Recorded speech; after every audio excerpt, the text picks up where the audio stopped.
নিখোঁজ বিধায়ক ইস্যুতে রাস্তায় জনতা।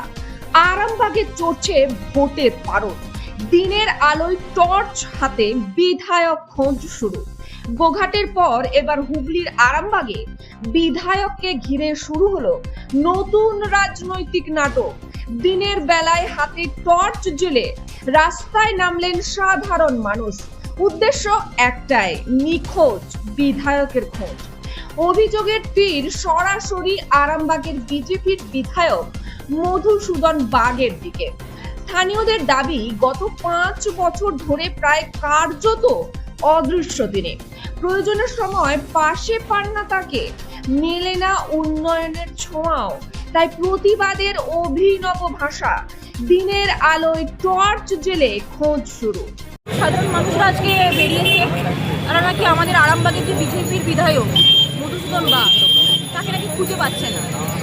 আজকে সেটা দেখেই দেখলাম যে সাধারণ মানুষ যখন এখানে একত্রিত হয়েছে, আমরাও সাধারণ মানুষের মধ্যেই পড়ছি, তাই আমরা সাধারণ মানুষের সাথেই দেখতে এসেছি যে মধুসূদন বাগ কোথায় গেল আমরা দেখতে পাচ্ছি না। সেজন্য মাকে পুজোও দিলাম, আর এই যে সাধারণ মানুষের সাথেও এক হলাম, একত্রিত হলাম।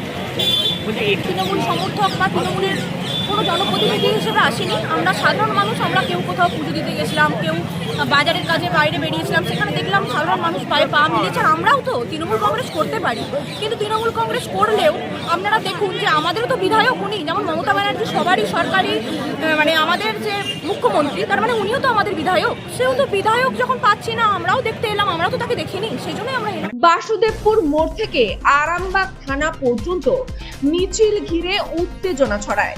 মিছিলে কোনো রাজনৈতিক পতাকা বা ব্যানার চোখে পড়েনি, তবে সাধারণ মানুষের পাশাপাশি তৃণমূলের কয়েকজন নেতাকর্মীকেও দেখা যায়। তাদের বক্তব্য, এটা মানুষের দীর্ঘদিনের যন্ত্রণা, আমরা শুধু পাশে দাঁড়িয়েছি। মানুষ সবাই আসছিল, আমি একটা ফলের দোকানে ফল কিনতে এসেছিলাম, দেখলাম প্রচুর মানুষ। আর এখানে তো মা কালীও আছে, আমি রোজই একটু প্রণাম করে যাই। দেখছি প্রচুর মানুষ হাঁটছে। আমি জিজ্ঞাসা করলাম একজনকে যে কেন, বলছে আমরা নাকি মধুসূদন বাগকে খুঁজতে এসেছি। ব্যাপার, তিনি নিখোঁজ নন। যখন দেখুন, নিখোঁজ আর খোঁজা এই দুটোর মধ্যে তো একটা ব্যাপার আছে। নিখোঁজ মানে শুধু শারীরিকভাবে তিনি উপস্থিত হলেই তো হয় না, তার জন্য আমাদের যে সাধারণ মানুষের যে পরিষেবাগুলো দেওয়ার কথা, সেগুলো হয়তো তারা, এটা আমাদের কিন্তু ব্যাপার নেই। আমি কিচ্ছু জানি না, সাধারণ মানুষ যেটা বলছে আপনাদের কাছে আমি সেটাই বললাম। অন্যদিকে পাল্টা তোপ দেগেছেন বিজেপি বিধায়ক মধুসূদন বাগ। তাঁর দাবি, তৃণমূল ধুয়ে মুছে সাফ হয়ে যাওয়ার আগে নাটক করছে। এই নাটক আর বেশি দিন চলবে না। শুক্রবার দুপুরেই মিছিলের আগে থানায় গিয়ে তিনি স্পষ্ট বার্তা দেন, আমি নিখোঁজ নই। আরামবাগের বুকে তৃণমূল কংগ্রেসের যে নাটকটি আরামবাগবাসী দেখছেন, তাতে আরামবাগবাসী প্রশ্ন করছেন যে এদের এই নাটক আর 26 সালের পর চলবে না বলে এরা আজকে দিকে দিকে এই সমস্ত নাটক মঞ্চস্থ করছে। আমি আজকে সকালবেলা গিয়েছিলাম, আমি গতকাল রাত্রে আপনাকে বলেছিলাম যে দেখুন, তৃণমূল কংগ্রেসের পক্ষ থেকে আগামীকাল বিধায়ক নিখোঁজ বলে ওরা একটা মিছিল করবে।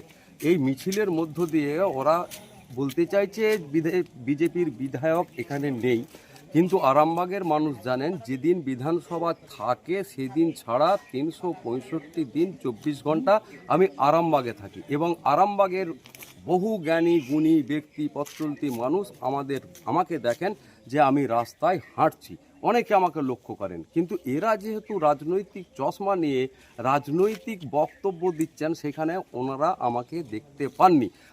ভোটের আগে আরামবাগে রাজনৈতিক পারদ যে দ্রুত চড়ছে তা স্পষ্ট। দিনের আলোয় টর্চ জ্বালিয়ে বিধায়ক খোঁজ। এই অভিনব প্রতিবাদ কি শুধু ক্ষোভ নাকি বড় রাজনৈতিক ইঙ্গিত? সেটাই বড় প্রশ্ন। সোনা